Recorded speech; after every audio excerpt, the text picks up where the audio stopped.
మీ గురించి మీ కుటుంబం గురించి ఈ చుట్టుపక్కల వాళ్ళలో తెలియంది ఎవరికి రాఘవయ్య గారు? మీ అమ్మాయి మా ఇంటి కోడలు కావటం నిజంగా మా అదృష్టం.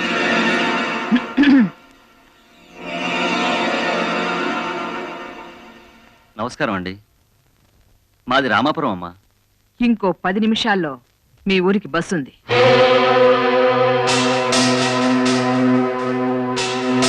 నేను వెళ్ళొస్తాను రాఘవయ్య గారు.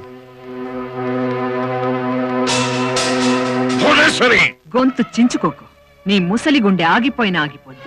గుండె ఆగిపోయే లోపైనా నా కూతురు పెళ్లి చేయాలనే నా తాపత్రయం. నువ్వు తాపత్రయపడితే సరిపోదు, నేను తథాస్తు అనాలి. అందరి తలరాతలు రాసేది ఆ దేవుడైతే నీ కూతురి తలరాత రాసేది నేను.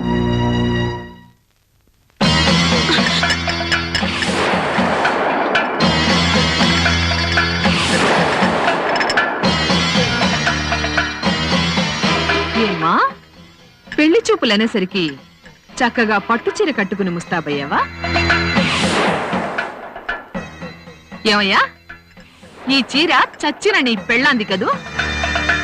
చచ్చిన దాని చీర కట్టుకునేసరికి నీ కూతురి మొహంలో కూడా చౌకళ పడుతుంది.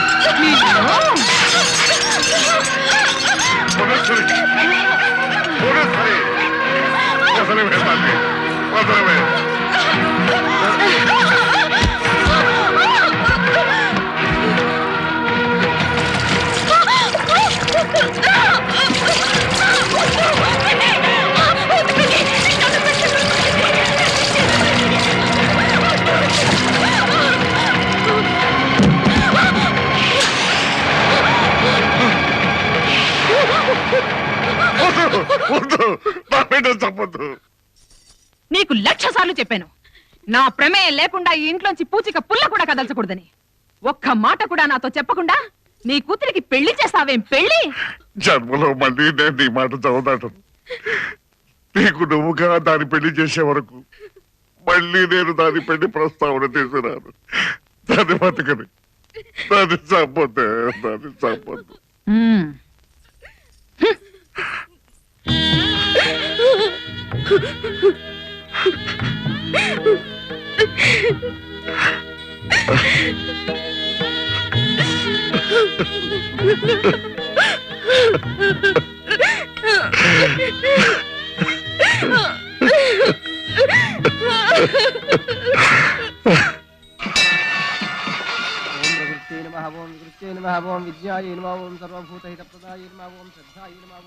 అమ్మా దుర్గమ్మ తల్లి, అందరిలాగా నేను 10-12 కోరికలు కోరుకునేవాడిని కాదు. 2 కోరికలు కోరుకుంటున్నాను.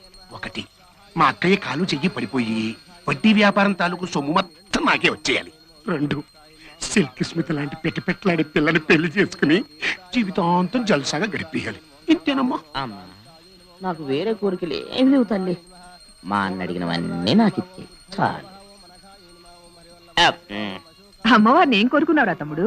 నాకంటూ వేరే కోరికలే ఉంటాయి అక్క. అంతా నీకోసమే. నువ్వు నిండు 100 ఏళ్లు చల్లగా ఉండాలని, అమెరికా ప్రెసిడెంట్ కూడా అప్పిచ్చే లెవెల్కి ఎదగాలని ఆ అమ్మవారిని వేడుకుంటున్నా. అమ్మా తల్లి, నా బెంగంతా నా బిడ్డల గురించారా? నా కూతురు ఒక మంచి ఐచేతిలో పెట్టి దాని బతుకు ఒక దారి చూపించ తల్లి.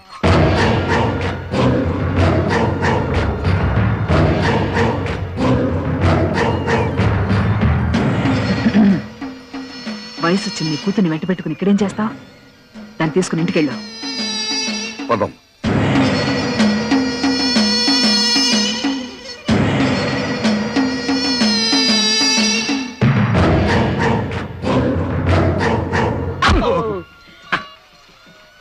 ఏయ్, కళ్ళు నెత్తికెక్కాయా? ఆయన ఎవరో తెలుసా? భూపతి బాబు గారు. ఇదిగా ఈయనెవరో తెలుసా? అదిగో అక్కడ ఉన్నారు చూడు, చూడు, భువనేశ్వరమ్మ గారు, ఆవిడ గారు తమ్ముడు గారు. మా అక్కగారు తలుచుకుందంటే మీ భూపతి బాబు గారు లాంటి వాళ్ళని నిలబెట్టుకోనేగలుగుతాం. ఒకసారి అర్థం చూడండి, ఆవిడ గారు ఒంటి మీద లక్షల బంగారం ఉంది.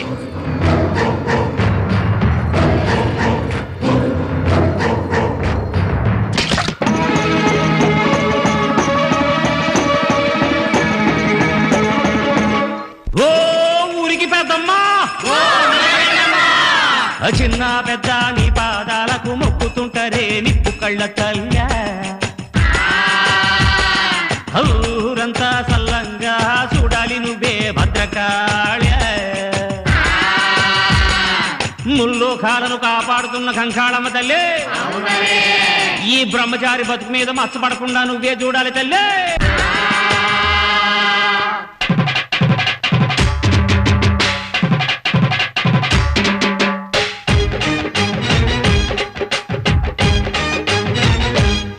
కొత్త కోక కట్టుకున్న కొంగు జారుతున్న జాడ ఊళ్ళో ఉందిరో.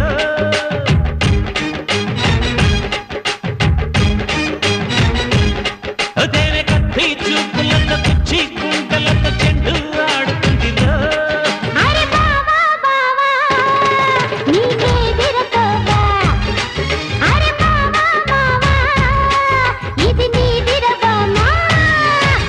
చాలగట్టు మీద మోజు అల్లుకుంది ఆ తేలుగుండులాగా రోజు గిల్లుతుంది.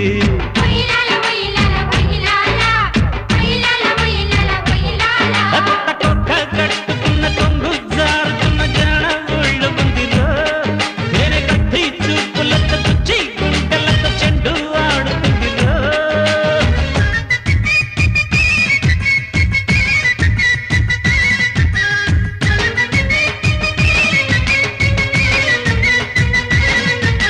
హోళీ హోళీల రంగ హోళీ కొంగు బంగారు రంగ బాణ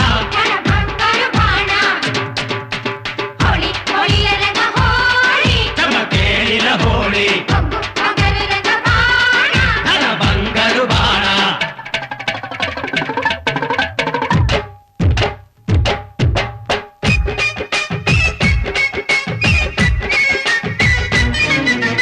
ఒక్కసారి కల్లోకొచ్చినారి దాని సూకులన్నీ ఆరవేసి రేకులన్నీ కుప్పబోసి నిద్రపాడు చేసిపోయారు. తెల్లవారి కల్లోకొచ్చినందుకు దాని కాళ్ళు లాగుతున్న వంట కళ్ళు మండుతున్న వంట సేవ చేసి పెట్టమందిరు.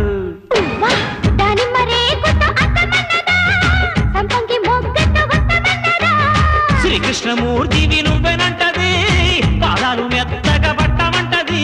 ఆ పొద్దు పొడుపు నుండి పొద్దు దుంకెదాకా పాద సేవ చేసుకుంటిరు. కొత్త కోక కట్టుకున్న కొంగు జారుతున్న జాడ ఊళ్ళో ఉందిరు. వేరే కత్తి చూపులతో కుచ్చి గుండెలతో చెండు ఆడుతుందిరు.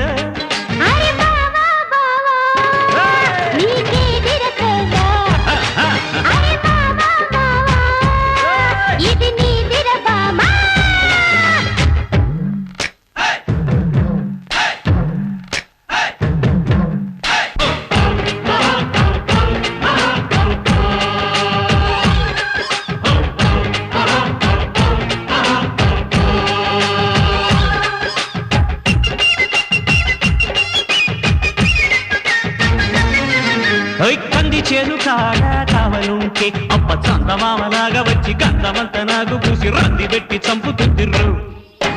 మిద్దె మీద నేను ఉంటిగుంటే అప్ప నిచ్చెనెక్కి మీదకొచ్చి పచ్చివన్న చేతికిచ్చి రచ్చ కొట్టి వెక్కిరించరు.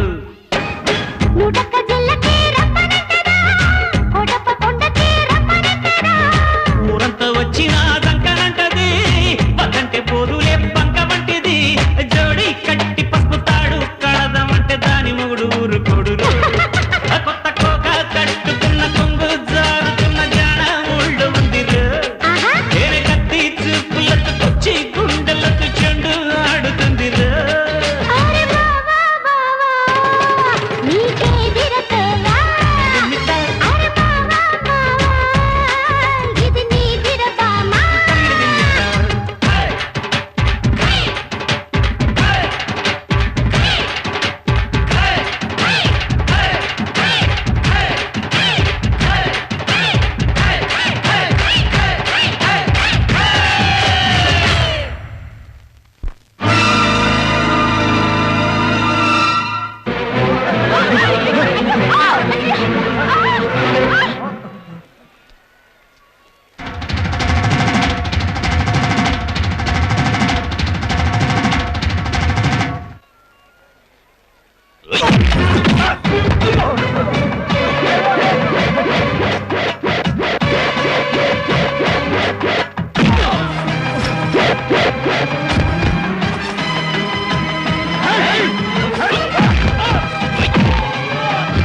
ఎద్దుల్లో ఎంతమంది ఉన్నారు? ఓ పాటలు పాడుకునే వాడి చేతుల్లో దెబ్బలు తినడానికి సిగ్గులేదురా మీకు? అమ్మగారు అమ్మగారు ఇదిగోండి మీ నగలు. చూడండి అమ్మగారు, మీలాంటి పెద్దంటోళ్ళు ఇలా నగా నట్టు అట్టుకుని జనం మధ్యన తిరగకూడదు. చాణక్యుని చంపి పుట్టినోడిని ఇప్పుడే అదే మాట నేను అందామనుకున్నాను, నువ్వు మనేసావు. అయినా నువ్వు కాపాడింది ఏమన్నా తెలుసా? ఆ అమ్మగారు గురించి చుట్టుపక్కల వాళ్ళు తెలియని దొరకండి. మహాతల్లి భువనేశ్వర అమ్మగారు. అమ్మగారు పక్కుళ్ళు